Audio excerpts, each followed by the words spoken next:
morning, students. Welcome to Social Science class of 9th standard. Today we will learn History 3rd chapter, Religious Promoters and Social Reformers. In this chapter, we will learn India's religious reformers and their philosophy and teachings, the life and teachings of Shankaracharya, Madhvacharya, Ramanujacharya and Basveshwara, and the principles of Dvaita, Advaita and Vishishtadvaita. The period between 8th century and 13th century is very important in socio-cultural history of India, because during the same period, Shankaracharya, Madhvacharya and Ramanujacharya, who are the founders of three Vedic religions, were living in India. Dvaita, Advaita and Vishishtadvaita, the three major philosophies, also came into existence. Basveshwara of Kalyana declared social revolution against caste and gender-based discrimination. So, in order to achieve this ideal situations, the three Acharyas and Basveshwara preached all the people to surrender to God, irrespective of caste, creed and richness. They revived the society through Bhakti Marga. Bhakti means meditating to God, worshipping God. So first we will study about Shankaracharya. Shankaracharya was born in the year 805 AD in the village Karadi in Kerala in a Nambudari Brahmin family, and is regarded as one of the greatest philosopher, mystic and poet of all times. His parents were Shivaguru and Shivataraka, also known as Aryamba. Shankaracharya's father died at an early age and he was brought up by his mother. At the age of 7, he had mastered all the scriptures. He learned Vedas and the Puranas from his teacher Govinda Bhagavad. Even he studied the Upanishad and Brahma Sutras in depth. Brahma Sutra means Sanskrit text. It systematically describes the concept of Upanishad. He propagated the Advaita philosophy. According to this, Brahma is the absolute truth. The rest of the world is false. The soul is one with Brahma and life is not separate from Brahma. Life is not separate from Brahma, as the soul is one with Brahma. Means, Brahma is above all needs and desires.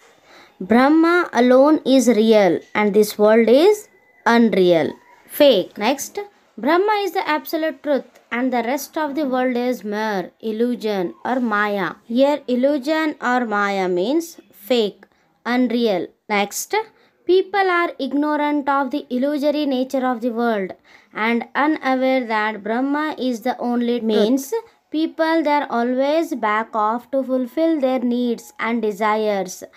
They don't know the reality that Brahma is the truth.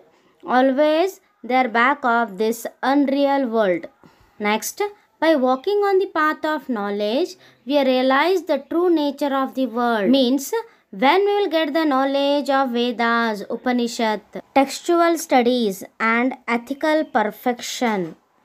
In short, we can say everything is God. We just have to realize this. Then we'll come to know the true nature of the world, that Brahma is the truth. Next, our final destination is to merge our soul with the absolute truth and be one with Brahma. Means, our final destination is moksha, mukti, salvation. So, for that, we should merge our soul with the absolute truth, Brahma.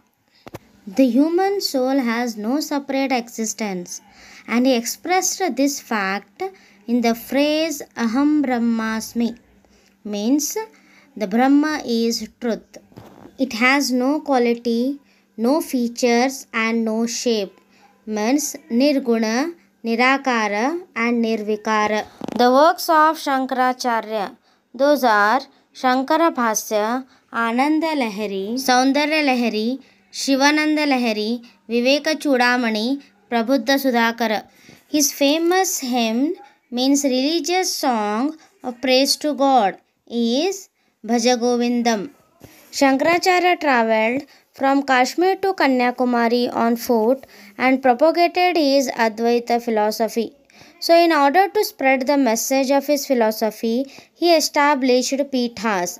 Pithas means institutions in all the four directions.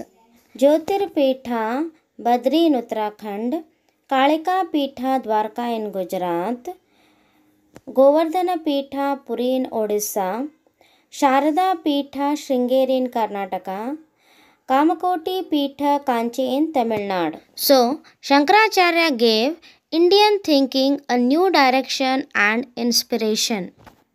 Next is Ramanujacharya. He was born in Sri Parambudur near Chennai. Keshava Somaji was his father and Kantimati was his mother. He studied Vedas, Upanishad, Puranas at Yadav Prakasha in Kanchi. Then he went to Srirangam and became head of Mutt. The Chola king Krimikanta, who was Shaivite, started harassing Ramanujacharya. Then Ramanujacharya was invited by Bittideva. He was the Vaisala king of Karnataka. Later, Bittideva accepted Vaishnava tradition and became Vishnuvardhana. Ramanuja went to Melukote and built Chaluvanarayana temple. Ramanujacharya had keen interest to show the path of salvation, means mukti, to the common people. His philosophy is called as Vishishtadvaita. According to this philosophy, the life and nature, means Jiva and Prakriti, are under the control of Brahma. He said that world is expressed manifestation of Brahma and world is reality. Manifest means presence or existence. And he said, in order to achieve mukti, bhakti and prapati, means complete surrender to God, are important. So, the meaning of his philosophy is Brahma is both the inner controller and inner ruler, that is present in all souls. The world is real and a part of Brahma. So finally he taught that God's grace is accessible to anyone irrespective of caste. So long as they devote themselves to Lord, self-surrender to the God is the key to spiritual freedom. Like this he advocated Bhakti path for moksha. Ramanujacharya studied many religious texts and wrote many books like Vedanta Sangraha, Vedanta Sara, Vedanta Deepika, Sri Bhasya. He has given importance and prominence to Bhakti path in his important book Gita Bhashya. Saint Ramananda and Ravidasa, they were the Bhakti saint of North India, were greatly influenced by Ramanujacharya's philosophy. Similarly, the Aravidu and Tuluva dynasties of Vijayanagara kingdom were the followers of this philosophy. So students, today we have learnt about Shankaracharya and Ramanujacharya.